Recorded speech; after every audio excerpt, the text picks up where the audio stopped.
Bismillahirrahmanirrahim. Assalamualaikum warahmatullahi wabarakatuh. Hai anak-anak semua, gimana kabar kalian? Semoga sehat selalu ya. Baik, di tengah pandemi COVID-19 ini, Ibu berharap kalian harus tetap belajar, kalian harus tetap semangat dalam mengikuti pembelajaran matematika. Ikuti instruksi yang ada. Jika kalian merasa kesulitan di pelajaran matematika, boleh tanyakan langsung ke Ibu atau tanyakan langsung ke guru yang bersangkutan. Oke, langsung saja silakan sekarang kalian siapkan alat tulis kalian, siapkan buku paket dan buku LKS matematika. Silakan simak video pembelajaran dari Ibu. Materinya tentang koordinat kartesius.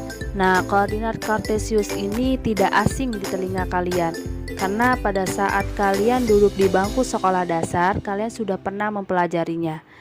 Jadi di sini di SMP pun kalian harus belajar juga materi tentang koordinat kartesius. Oke, sebelum masuk ke materi selanjutnya, kalian harus tahu dulu apa itu koordinat kartesius. Perhatikan gambar di samping. Dari gambar di samping dapat didefinisikan bahwa koordinat kartesius adalah menentukan letak suatu titik dengan menggunakan dua buah sumbu, yaitu sumbu mendatar yang disebut sumbu X dan sumbu tegak yang disebut sumbu Y. Kedua sumbu tersebut berpotongan di titik O 0,0. Nah, ini sebagai titik pusat atau titik pangkal dari koordinat kartesius.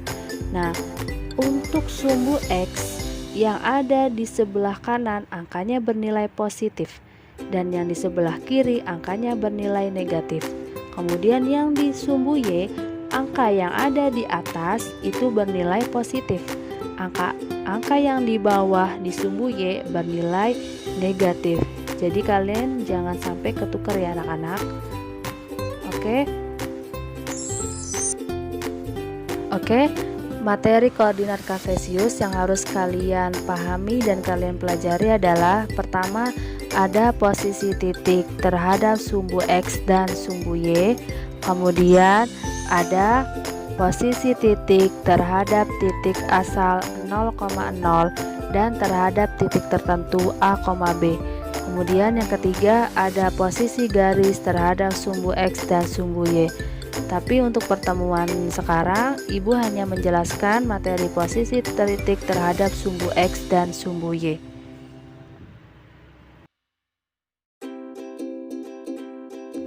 Lanjut ke posisi titik terhadap sumbu X dan sumbu Y. Perhatikan gambar. Setiap titik pada bidang kartesius dihubungkan dengan jarak tertentu ke sumbu X yang disebut absis. Jadi angka-angka yang ada di sumbu X itu namanya absis. Nah, sedangkan jarak tertentu ke sumbu Y disebut ordinat. Jadi angka-angka yang ada di sumbu Y itu namanya ordinat. Maka penulisan titik koordinat didahulukan nilai X dulu, kemudian nilai Y. Ya, oke. Untuk lebih jelasnya, Ibu punya 4 kasus atau 4 contoh di materi ini. Nah, sebelum ke contoh, perhatikan catatan terlebih dahulu. Jika di soal yang ditanyakan jarak, maka hitung persatuannya seperti contoh di bawah ini. Nanti Ibu berikan contohnya biar paham. Kemudian yang kedua, antara jarak dan titik koordinat saling keterbalikan. Jika jarak terhadap sumbu X, maka titik koordinatnya adalah Y. Kemudian jika jarak terhadap sumbu Y, maka titik koordinatnya adalah X. Jadi keterbalikan. Supaya lebih paham, perhatikan contoh atau perhatikan kasus ke-1. Ibu punya titik A. Perhatikan gambar dan titik A. Jarak titik A ke sumbu X adalah 4 satuan. Kita buktikan. 1, 2, 3, 4. Maka titik koordinat Y sama dengan 4.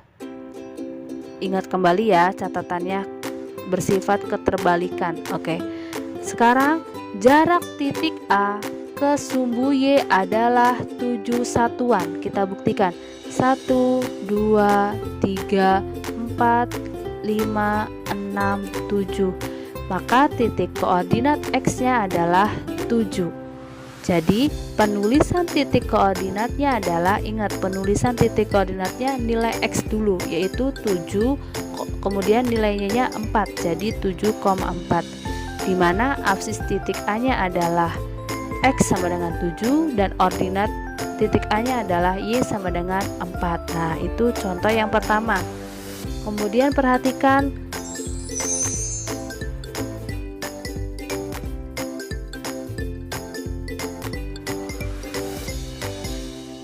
Oke, kita lanjut ke kasus yang kedua. Perhatikan gambar baik-baik. Di situ ibu punya titik B. Perhatikan gambar dan titik B-nya. Jarak titik B ke sumbu X adalah 6 satuan. Kita buktikan. 1, 2, 3, 4, 5, 6. Maka titik koordinat Y-nya adalah 6. Ingat sifatnya keterbalikan. Oke, kemudian ibu punya jarak titik B ke sumbu Y adalah 4 satuan. Kita buktikan. 1, 2, 3, 4. Maka titik koordinat X-nya adalah negatif 4. Untuk penulisan titik koordinat dimulai dari X terlebih dahulu, yaitu negatif 4, kemudian Y-nya adalah 6. Jadi titiknya negatif 4,6. Sekarang ibu punya contoh yang ketiga atau kasus yang ketiga. Perhatikan titik C. Jarak titik C ke sumbu X adalah 3 satuan. Kita buktikan. 1, 2, 3. Maka titik koordinat Y adalah negatif 3. Lihat di gambar juga. Nah, jarak titik C ke sumbu Y adalah 6 satuan. Maka kita buktikan. 1, 2, 3, 4, 5, 6. Maka titik koordinat X-nya adalah negatif 6. Kenapa itu Y dan X-nya negatif? Karena lihat gambarnya. Lihat gambar koordinat kartesiusnya, di situ nilainya negatif kan? Karena ada di sebelah kiri dan ada di bawah. Maka penulisan titik koordinatnya adalah negatif 6, negatif 3, di mana absisnya adalah negatif 6 dan ordinatnya adalah negatif 3. Nah, itu kasus yang ketiga. Kasus yang terakhir.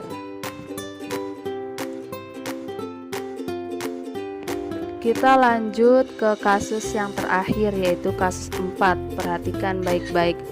Ibu punya titik D, di mana jarak titik D ke sumbu X adalah 4 satuan. Kita buktikan. 1, 2, 3, 4. Maka titik koordinat Y-nya adalah negatif 4. Kemudian jarak titik D ke sumbu Y adalah 5 satuan. Maka titik koordinat X-nya adalah 5. Kita buktikan. 1, 2, 3, 4, 5. Maka penulisan titik koordinatnya adalah dahulukan X kemudian Y, yaitu 5, negatif 4, di mana absisnya adalah 5 dan ordinatnya adalah negatif 4. Negatif 4 karena posisinya ada di bawah. Oke, itu mengenai contoh-contoh posisi titik terhadap sumbu X dan sumbu Y.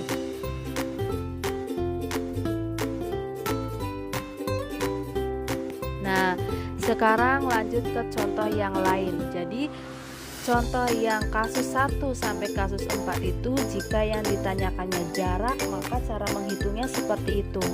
Nah, kalau sekarang contoh yang ini, jika di soalnya itu diminta untuk menggambar letak titik, maka caranya akan ibu jelaskan sekarang. Nah, ada misalkan di soal itu ada yang ditanyakan gambarlah letak titik K 4,5, letak titik L negatif 7,2, titik M negatif 4,7, dan titik N 3, negatif 4 pada koordinat kartesius. Perhatikan gambar.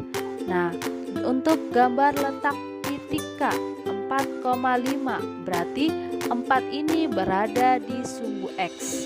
Tuh, seperti itu. Kemudian 5-nya berada di sumbu Y. Maka kita memperoleh titik K 4,5. Nah, untuk titik L ini untuk nilai X-nya adalah negatif 7. Kemudian untuk nilai Y-nya adalah 2. Sehingga kita bisa memperoleh titik yaitu negatif 7,2. Kemudian untuk titik M berada di X-nya adalah negatif 4. Kemudian Y-nya adalah negatif 7. Sehingga diperoleh titik negatif 4, negatif 7. Nah, kemudian titik N, nilai X-nya adalah 3, nilai Y-nya adalah negatif 4, sehingga diperoleh titik 3, negatif 4. Jadi seperti itu. Kalau misalkan kalian menemukan soal dan meminta soal tersebut untuk menggambar koordinat kartesius pada titik tertentu, nah itu seperti itu caranya anak-anak. Oke, materi yang terakhir yaitu tentang kuadran. Ada yang tahu anak-anak kuadran itu apa? Jadi kuadran itu daerah yang memiliki 4 bagian yang terbagi oleh 2 sumbu yang berpotongan tegak lurus. Seperti ini, tegak lurus ya. Nah, perhatikan gambar baik-baik supaya lebih paham. Oke. Ada kuadran ke-1. Ibu punya titik A, di mana nilai X-nya adalah 5 dan nilai Y-nya adalah 6. Jadi, kalau kuadran 1 titik koordinat X-nya positif dan titik koordinat Y-nya adalah positif. Tuh, seperti titik A. Kan di situ titik A-nya positif semua. Nah, kalau kuadran kedua, Ibu punya contoh titik B. Ya. Untuk kuadran kedua, titik koordinat X-nya bernilai negatif dan titik koordinat Y-nya bernilai positif. Lihat titik B, di mana titik X-nya negatif 5, berarti bernilai negatif kan? Kemudian titik Y-nya positif, berarti bernilai positif kan? Nah, sekarang kuadran ketiga, yaitu titik koordinat X-nya bernilai negatif dan titik koordinat Y-nya bernilai negatif. Nah, perhatikan contoh titik C. Lihat, X-nya bernilai negatif kan, yaitu negatif 4. Kemudian Y-nya juga bernilai negatif kan, yaitu negatif 6. Nah, itu kuadran ketiga. Kuadran keempat, ya, di mana titik koordinat X-nya positif dan titik koordinat Y-nya adalah negatif. Jadi, nilai X perhatikan titik D. Nilai X-nya adalah positif 2 dan nilai Y-nya adalah negatif 5. Nah, itu materi sekarang yang harus kalian pelajari. Silakan jika ada pertanyaan, boleh hubungi lewat WA atau hubungi lewat ruang guru. Baik, itu materi pertemuan minggu ini. Nah, nanti kalian silakan kerjakan latihan yang ada di ruang guru yang sudah diberikan oleh guru matematika masing-masing. Nah, nanti silakan jika ada pertanyaan boleh hubungi ibu atau hubungi guru yang bersangkutan. Baik, sekian dan terima kasih. Wassalamualaikum warahmatullahi wabarakatuh.